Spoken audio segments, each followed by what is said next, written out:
I saw Mount Saint Helens erupt. Hi, how are you? So today is Monday, May 19th, and yesterday was May 18th. It was the 45th anniversary of the eruption of Mount Saint Helens, the volcano in Washington state that blasted volcanic ash into the air 16 miles and killed 57 people and destroyed 210 square miles of wilderness. And I saw it happen in person from our backyard on a farm outside of Portland, Oregon, 60 miles away. And it was an incredible sight to see.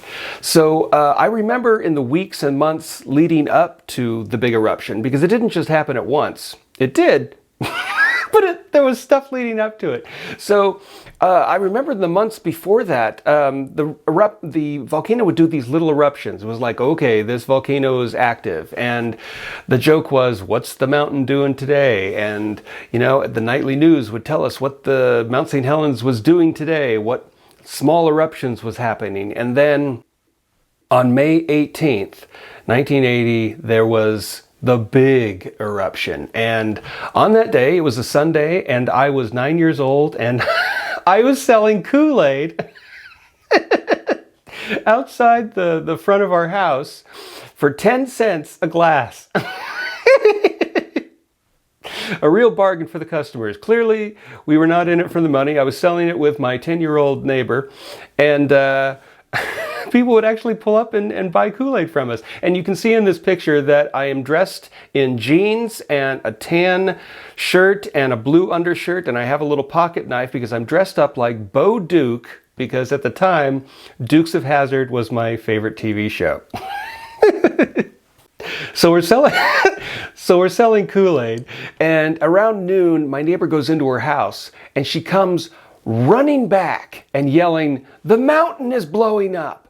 And I abandoned the Kool-Aid stand, and we both run to her backyard, and sure enough, we can see the mountain is erupting. It was just this incredible sight of this big plume of ash. It was this vertical plume of ash above. I mean, here's the volcano, and this plume is just huge going up. And I'd never seen anything like it. It was just incredible. And the thing that I don't hear talked about much is in the giant plume, you could see little flashes of yellow. Blip, blip, blip. Lightning. There was lightning inside the big ash eruption plumes. And we just, you know, we were not going to sell Kool-Aid for the rest of the day. We're just going to watch this. So we sat on her picnic table, and her mom brought out lunch for us. So we sat there and delightfully ate sandwiches and Fritos, watching the most massive volcanic eruption in U.S. history in the past, 100 years or whatever.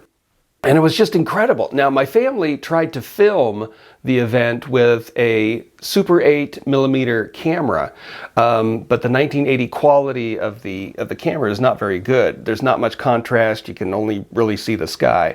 But then they also took some pictures, and I added some contrast to these pictures, and you can sort of see what was happening with the eruption. Now, this was just the beginning of the eruption. The plume got much higher. I mean, the plume would have gone out of frame of these pictures. So it was like, is this it? Is the world ending?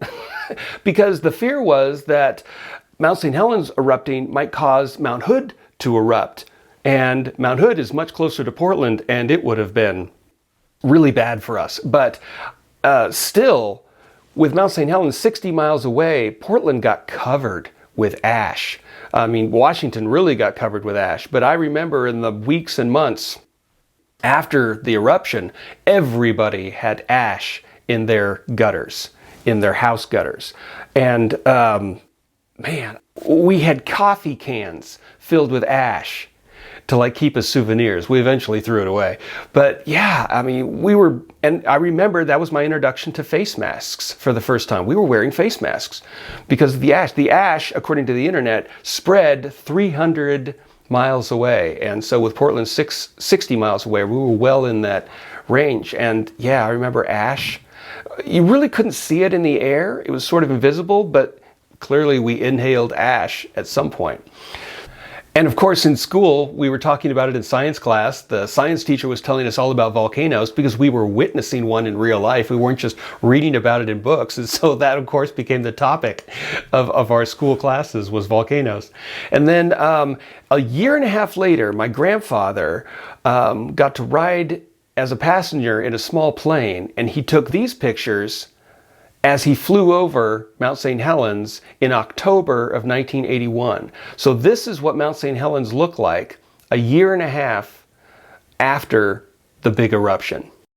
It looks much calmer, and the mountain is probably feeling very relieved to get all of that volcanic ash out of itself that had been building up for centuries. And now, here in 2025, the mountain is probably building up volcanic stuff again to spew into the air in 1,000 years from now. And the cycle continues. Anyway, there's probably lots of videos on YouTube and documentaries you can watch on Mount Saint Helens and the eruption of May 18th, 1980. And man, I encourage you to take a look at it because it's really something amazing that happened. And I don't think there's been another volcanic eruption in the United States like that in the past 100 years. I could be wrong, but I think that's the only one. And it was, man, it was something to see.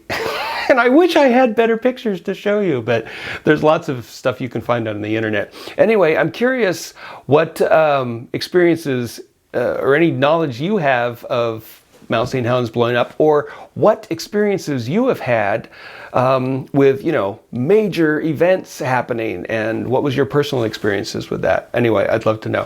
Thank you for watching this. And I hope you enjoyed some information about what it was like to see Mount Saint Helens erupt in person. Thank you for watching, and have a fantastic day.